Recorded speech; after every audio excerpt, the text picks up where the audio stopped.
It is not a race problem in America. When you say that, a lot of people would disagree with you, and they would say, "How could you say that? You know, maybe maybe it wasn't back then, but you don't know the America today. You know, you don't know what's going on with the challenges they're facing and the level of racism they're experiencing today in the marketplace because maybe you are disconnected, kind of like how you were when you thought everybody was black until you joined the Army and you realized that your unit only 8 were black."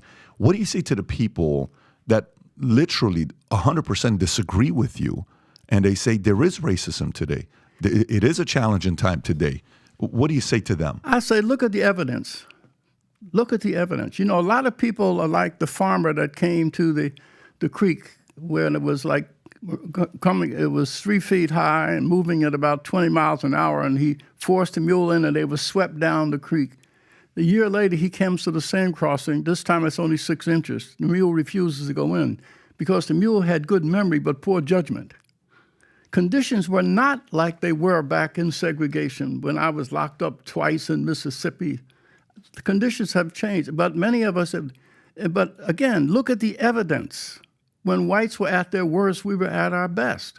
As I said, in 1930 to 1940, when segregation and racism was enshrined in law, blacks had the highest marriage rate of any group in society. Elderly people could walk safely in those communities without fear of being assaulted by their grandchildren. So let's look at the evidence. When we refused access to hotels, we built our own hotels, financed by our own means. The Wallahaji in Atlanta, the Carver and Calvert Hotel in Florida, the St. Charles in Chicago, the St. Teresa in New York. I could go on and on. When we were denied access to colleges, we built our own. And in fact, our small business formation rate was higher than whites in the 20s, and that really determines any group's participation in the economy. It is not what government does for you or what white people do. In fact, I think those who continue to push this race agenda are Eurocentric. They assume that the destiny of blacks is determined by what white people do. That has never been the case. We closed the education gap in the South between 1920 and 1940. How do we do it?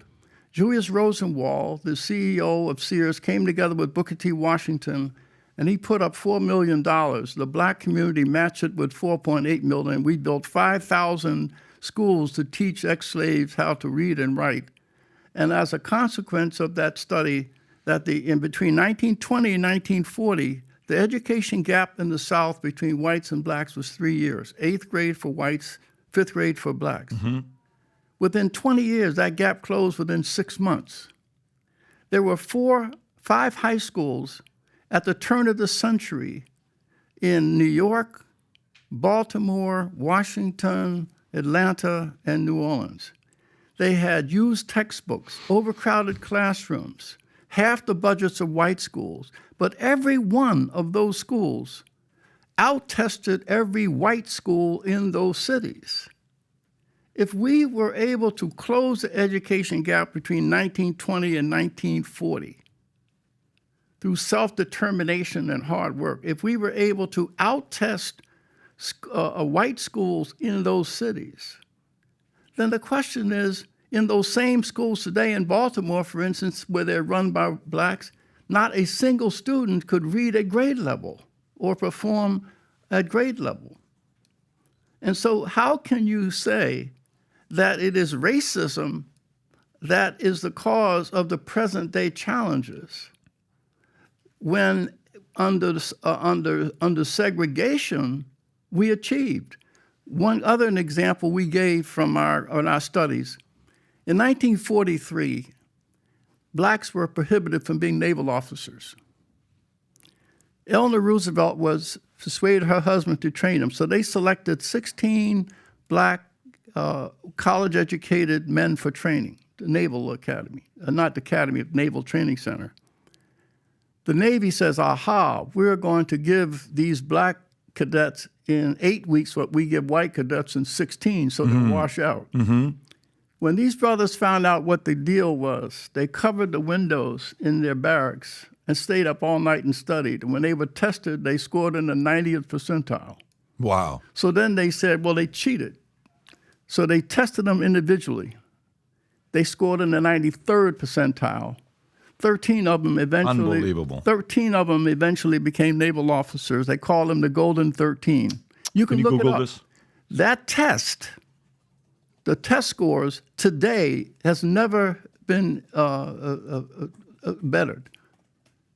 So, again, I respond to people with evidence.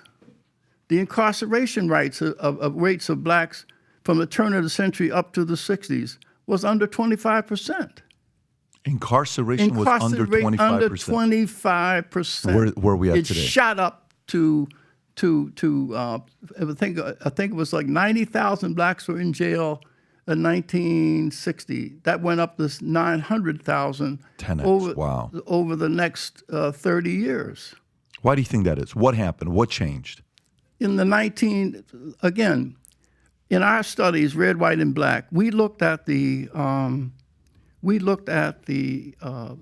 experiences. We looked at 6 major plantations to find out what the state of marriage was of slaves.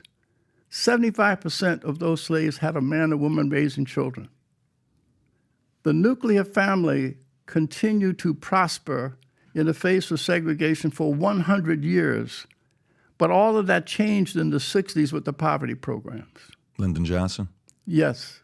Johnson came in, and what happened was the social scientists who were pushing socialism on America, Cloud and Piven at Columbia, said if you disconnect work from income, then school dropout rates will increase, drug addiction, all of those things. And so what the government did was offer welfare as an alternative to a man in the house. We relaxed the rules. We separated work from income, and as a consequence, that was supported by the Black Power movement. Also, the women's movement was anti-man. And so you had a combination of social policy, but policy alone wouldn't have done it. The federal government enticed blacks to go on welfare. Welfare used to be stigmatized in the black community. But the federal government began to interpret it as reparations and as entitlements. They withdrew any requirement that you should tell the paternity of the father, paternity in cases of pregnancy. All of these, so that more blacks came into the welfare system in the first 5 years of the 70s. Then millions flooded into the system at a time when the unemployment rate was under 4%. Mm-hmm. So it is a combination of social policies plus the civil rights movement morphed into a race grievance industry, and many of those civil rights leaders became mayors and elected to public office, where we spent $22 trillion during that period on programs to aid the poor, where 70 cents of every dollar went not to the poor, but those who served the poor. What percentage of it? 70%. 70% of the $22 trillion went to the people that serve the poor. They ask which problems are fundable, not which problems are solvable. So in other words, a friend of mine described it this way. He's having a cabin built in Wisconsin. His electrician is a drunk, and the carpenter is has one leg. Their value to him is their skill. But if he was a disabilities director, their value to him would only be the disability. So we have a situation where we have really created a commodity out of poverty. And by the way, when you're saying these numbers, what it makes me think about is this. So why, if you go back 1940s, only 4% of kids that were born in America are to a single mother. Okay, right. That increased from 4% to 40%. Right. Okay, and the numbers are staggering. Where it's at today, specifically 70% in blacks and different in different communities. Why do you think this happened? And if you were to say, well, here's how we can get away from this, this is how to fix it. So one, why did it happen? How do we get here? Two, how would you fix it? Well, first of all, we got here because we had the social policy that incentivized single parents. In other words, I had a young couple. She said that my husband, my husband's a janitor and I'm a secretary, and he lost his job. She said, I applied for welfare as a married couple and they refused me. But she said, if I was a single mother, then I can get help. And so you really provide a disincentive for marriage, and you wonder why you get it. You get more of what you reward and less of what you punish. And so over those decades, we have punished single parent households. The more you work, the more in other words, the more you work, the more the perverse incentives for you. If I work and get a raise, I'm going to lose childcare. So that's why we have a system that disincentivizes work and marriage. And you had certain politicians that would use that, but they would spin it for votes. Oh, we're paying poor women to have kids. You would hear that in political speeches. Right. I'm going to change that. We're paying poor women to have kids. And it made it sound like that the poor women were the problem. Right. That they're just taking advantage of it. When you go back and what you're talking about, I think it's important to look at Lyndon Johnson and remember when they were saying the Great Society, it was Great Society for who?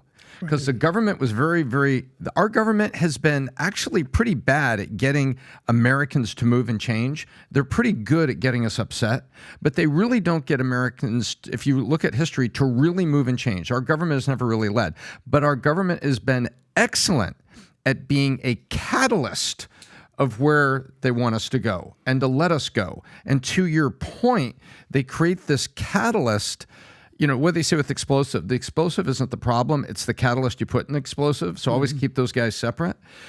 Government has been the catalyst. And what you're talking about is what they did is they knew what they were doing. And they knew that these things would be a catalyst of changing behavior because they couldn't stand at the pulpit of government and demand that you change. But they could put things out there and sit back and watch. And that's what you're saying.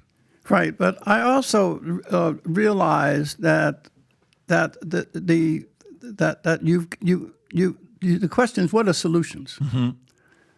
If you say that 70% of those families are raising children that are dropping out of school, it means 30% are not. What we do at the Woodson Center is we go into low-income communities and we go into the homes of the 30% to find out what is going on in those households. These are people who are raising children that are not dropping out of school, they're not in jail, they're not on drugs. They are confronted with the same economic circumstances, and so the question is, what is it that's going on there? Right, because success leaves clues. Success. Yes. So that's why I fault conservatives also, is that they have been preoccupied when it comes to poverty, but only studying failure. So Charles Murray and some of the others, all they do is talk about, okay, if people on welfare, let's take away the perverse incentives. I'm for work requirements. I'm for drug testing. But you can't stop there. What we do at the Woodson Center is that we go look for capacity. And so many of the people in the 30%, we need to hold them up and take what works for the 30% and expand it to the 70%. And that's what we do. But it's a moral and spiritual crisis, and it is not an economic and social crisis. But policy, be the left or right of center, takes very little into account of restoration, moral redemption, faith. And many of our groups who have been able to survive under the worst of circumstances is because of their faith. But the whole issue of faith is not even a factor in supporting people's restoration. We have gone into some of the most drug-infested, crime-ridden neighborhoods where there were 53 gang murders in the 5 square block area in 2 years, 25 years ago in D.C. We supported 5 young men who were ex-offenders who came to Christ and became redeemed. But they had the moral authority and the social trust of their peers, And so they went into these neighborhoods and brought the leadership of these kids who were doing destructive things. And they became agents of remoralization of these kids. And it's just like in the marketplace, only 3% of the people are entrepreneurs. They generate 70% of the jobs, right? Well, a lot of these organizations are social entrepreneurs.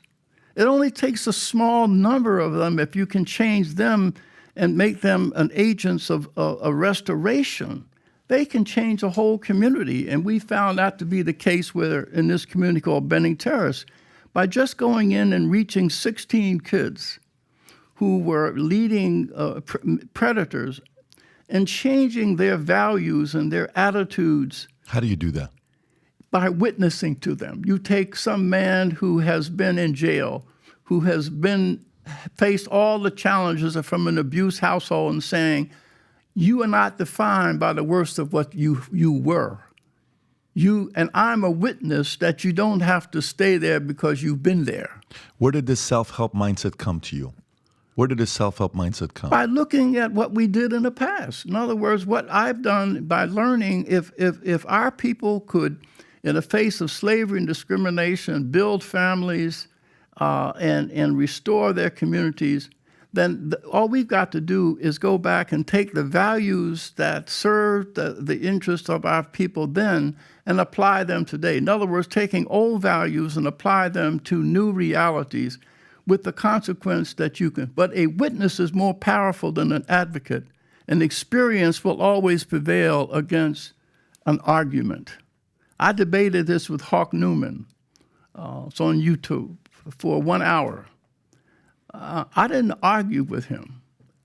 I confronted his proposition with my facts, and saying, if we were able to learn and close the education gap under segregation, why can't we do it today?